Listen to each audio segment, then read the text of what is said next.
Pessoal, o mar não avança para canto nenhum, que o mar não é cachorro. O mar não avança, são os moradores de condições financeiras boas que invadiram o mar. E segundo os antigos de Olinda, eles dizem que o mar recua durante 10 anos. Depois de 10 anos, ele volta para buscar o que é de direito e de razão. Construíram ali porque quiseram. Para que tanto investimento? Por que não deixou do jeito que estava? Não, pelo contrário. Se você vê Rua do Sol, a Rua do Sol ali era uma rua, uma coisa linda. Quem conheceu sabe que a Rua do Sol era coisa linda. Muitos armazéns de materiais, muitas coisas. No entanto, fizeram o quê? Meteram rua por ali, quebraram tudo, tiraram a passagem de bonde, acabaram com tudo. A prefeitura, o que é que fez? Nada. Nem tá aí, nem vai chegando.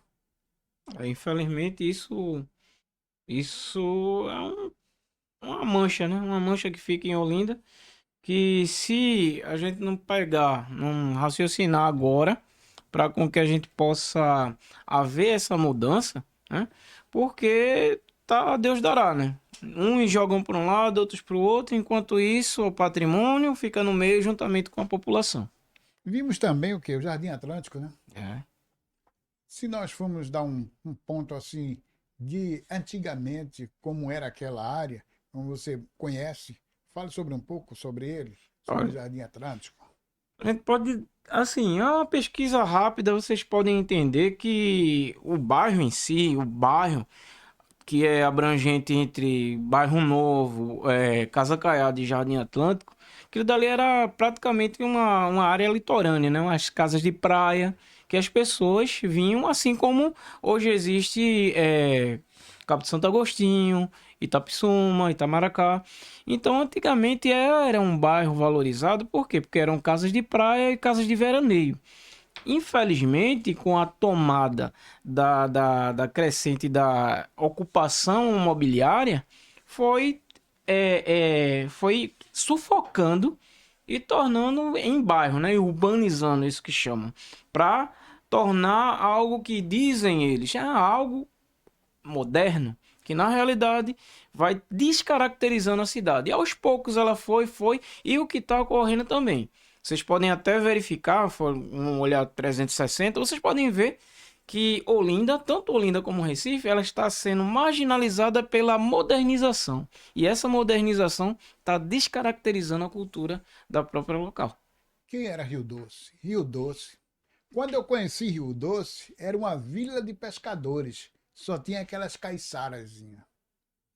Começaram modernizando Rio Doce, modernizaram tanto que terminaram destruindo, acabando com Rio Doce. Rio Doce não é isso que você vê hoje. Rio Doce era muito bonito. Muitas pessoas queriam conhecer a praia de Rio Doce. Hoje não tem mais. Hoje é prédio na orla marítima.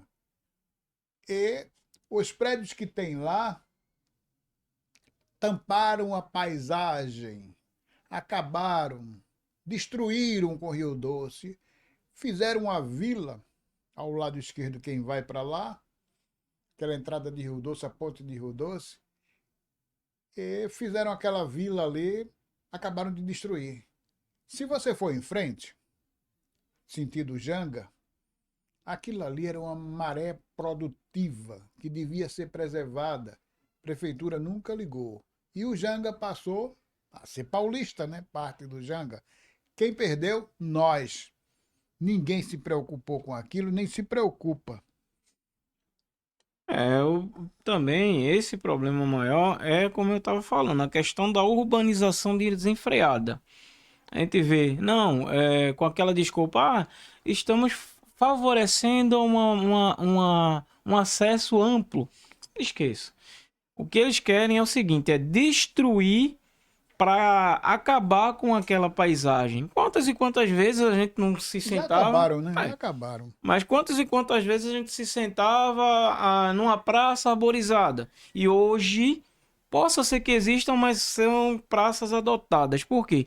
Porque as gestões elas querem se exaurir desse problema. Eles querem pegar, sacode para gestão privada para com que elas cuidem. Enquanto isso, quem perde hoje em dia é a população.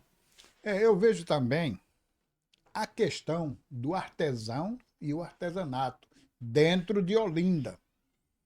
A verba da cultura, ela nunca foi investida no artesão nem no artesanato. Eles fazem ali duas mesinhas padronizadas, pintam da cor que eles querem e dá para um artesão ali, sabendo que ali banheiro público não tem, condições de sobrevivência não tem, aquelas barraquinhas ali, que eles tentam vender seus produtos. Então, o artesanato de Olinda está esquecido. O órgão público que cuida disso nem está aí nem vai chegando.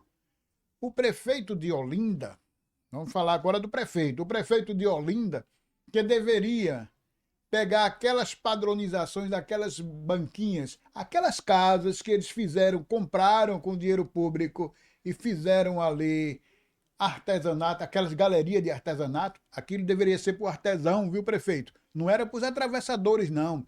Os atravessadores entraram na jogada porque têm condições financeiras, participaram, aquela participação, entre aspas, hoje estão lá. Não são artesãos, não fazem nada de artesanato, apenas ele explora o artesão. E o artesão, ele, podemos dizer assim, o atravessador quer ele com duas camisas, uma para vestir de dia e outra de noite. O artesão ele não tem uma chance nenhuma, a não ser fazer seus produtos, vender barato, o atravessador compra, multiplica o preço e ainda dá preço nas peças do artesão. E o artesão vive uma vida sofrida. O artesão ele traz divisas para Olinda. Muita gente vem fora do país aqui comprar artesanato, mas o que está acontecendo? O artesão está sem condições de sobreviver.